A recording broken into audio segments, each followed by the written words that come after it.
I totally understand the universe.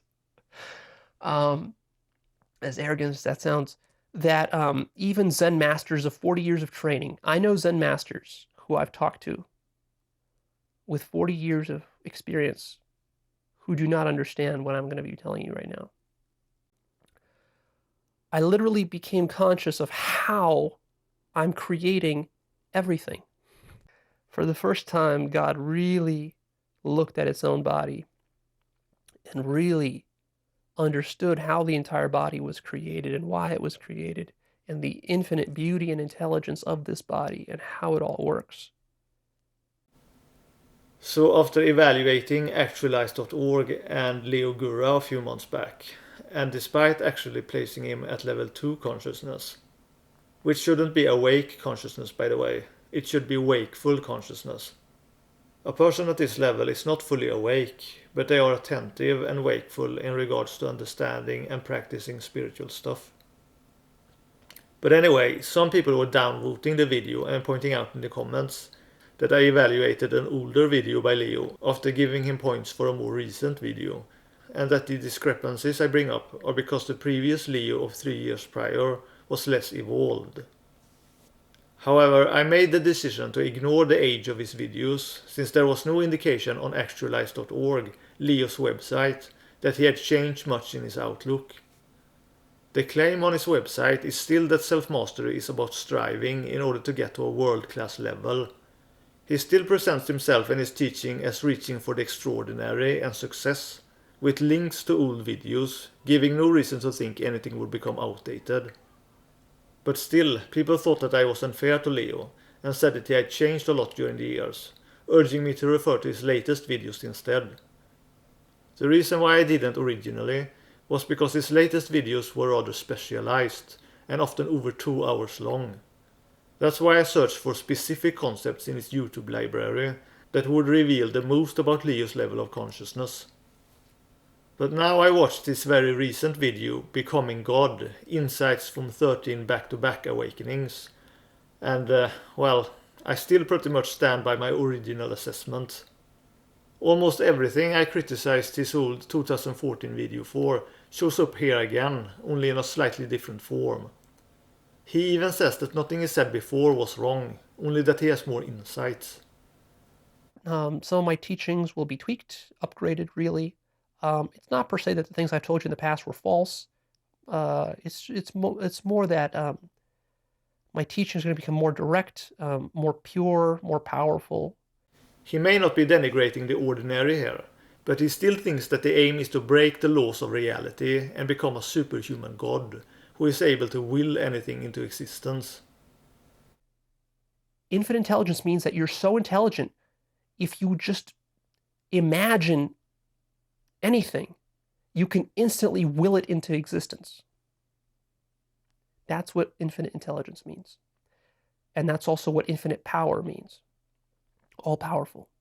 Imagine an object that's all powerful. That means it can create anything with no limitations whatsoever. It's so unlimited that it can also create itself. See, that's what unlimited means. There are no limits. There's nothing it can't do. Nothing is impossible for it. So, I'm describing God here. I'm also describing you as God. I'm describing your ultimate nature, which means that it can will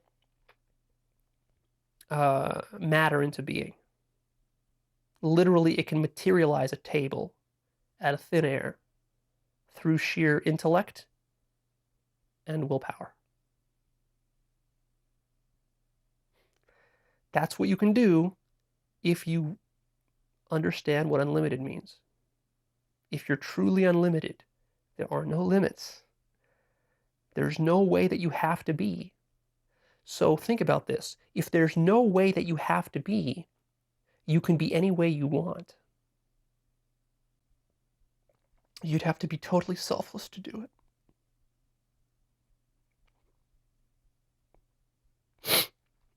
This sounds much more like pseudo-spiritualities like the law of attraction, rather than authentic spirituality, which is about surrender and letting go. So of course he needs to state that other masters and religions don't talk about what he supposedly experienced, because he is veered off the true path or aim with liberation. It is not liberation from the laws of the universe. It is liberation from your own ego, from your own strivings, and from your own fixations, so that you let the universe take you. You are not supposed to become God, other than union with the divine, which is reality. You are supposed to surrender to God or reality and be a non-identity that experiences everything with wonder, because your own preconceived ideas, wishes or judgments don't get in the way, while at the same time leave no particular visible trace of this, apart from competent transmission of wisdom. Even if what he said would be possible, it still wouldn't be spiritual or essential. You could develop telepathy, the ability to see the future, levitate rocks, whatever, and it still wouldn't be spiritual or the right path. Such things would only entice your ego and desires further. It's like the saying goes, power corrupts. That's why spirituality is about letting go of power, letting go of control. And even if you are blessed with some power, we all have some power or talent, we shouldn't take credit for it. The credit belongs to reality, to God, or as I tend to put it, to creational causality. It is never really we who act, it is nature. We are just the observer. True action is attitude and deconditioning from rigid patterns.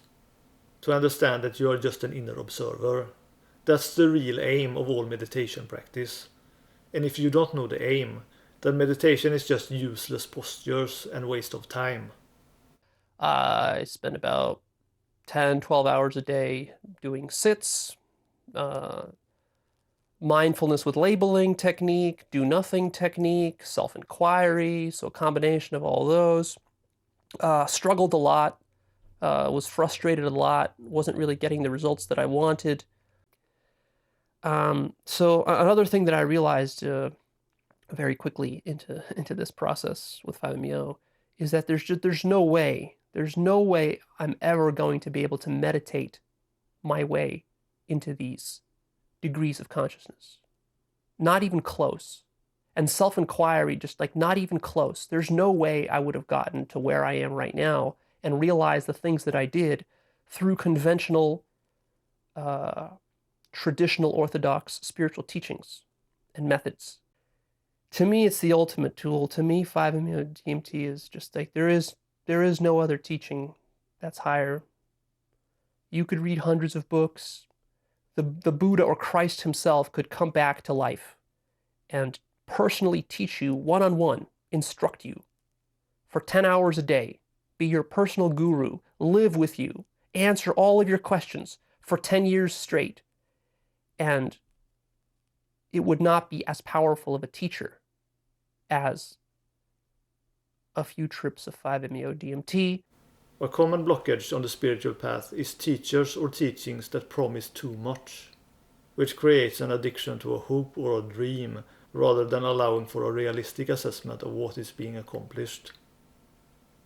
And certainly you shouldn't need drugs in order to become developed, since that would be dependence on a particular condition for enlightenment or liberation, which is not timeless. Not saying psychedelics can't be helpful, but anyone who says it is a must is not wise. There's more I could say, but I don't want to waste time nitpicking. My suggestion to people who watch actualize.org is to be careful of Leo's teaching. And I would only recommend watching his Becoming God video for comedy. Great entertainment. Oh man. So conscious. So much more conscious than before.